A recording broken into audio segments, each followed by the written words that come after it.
On l'avait annoncé, elle n'a pas fait défaut. La première véritable offensive de froid a touché le département des Vosges dès ce jeudi après-midi avec tout ce qui l'accompagne, la neige et les températures négatives. Ce vendredi matin, à Épinal, sur ces images, grattoirs et huiles de coude ont été grandement sollicités. Adriane ne s'attendait pas forcément à cela.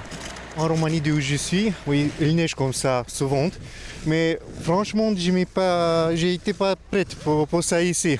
Tous mes collègues m'ont dit qu'en Épinal, il neige, mais pas comme ça. Thioma, lui, a trouvé ça bien moins agréable. Il était déjà en retard lorsque nous l'avons croisé. La neige, bon, ça peut encore aller, mais le gel, c'est plus embêtant, quoi. Vous avez mis combien de temps pour dégager votre voiture?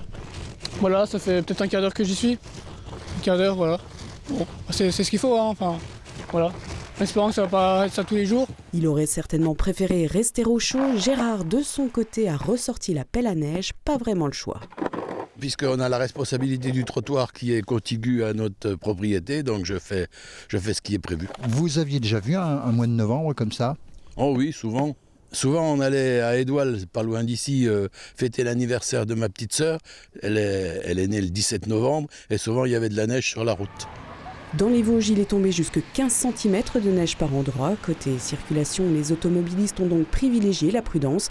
Il n'y a pas eu d'intervention majeure, nous ont précisé les sapeurs-pompiers vosgiens. Quelques accrochages, mais sans gravité. Le réseau de bus de ville Imagine de l'agglomération spinalienne, suspendu jeudi en fin d'après-midi, a repris dès 8h ce matin. Idem pour les transports scolaires qui ont pu rouler de nouveau dès ce vendredi midi. Sur la RN57, en revanche, les poids lourds ont été brièvement interdits à la circulation sur arrêt préfectorale, le temps que la chaussée dégèle. En tous les cas, ce véritable temps d'hiver a enchanté ce sportif dans l'âme rencontré par hasard. C'est la première neige depuis 30 ans qui me permet de skier depuis chez moi. Depuis chez vous, c'est-à-dire à peu près? D'ici à 300 mètres du parc du Château. Donc en fait, vous skiez au parc du Château? Je vais aller faire un petit tour au parc du Château. Je suis venu en ski là, le long du trottoir et puis j'ai décroché au passage de la route et je vais raccrocher dans le petit chemin qui mène au château. Que Joël en profite car les spécialistes de Météo France nous annoncent déjà un fort adoucissement dimanche et lundi.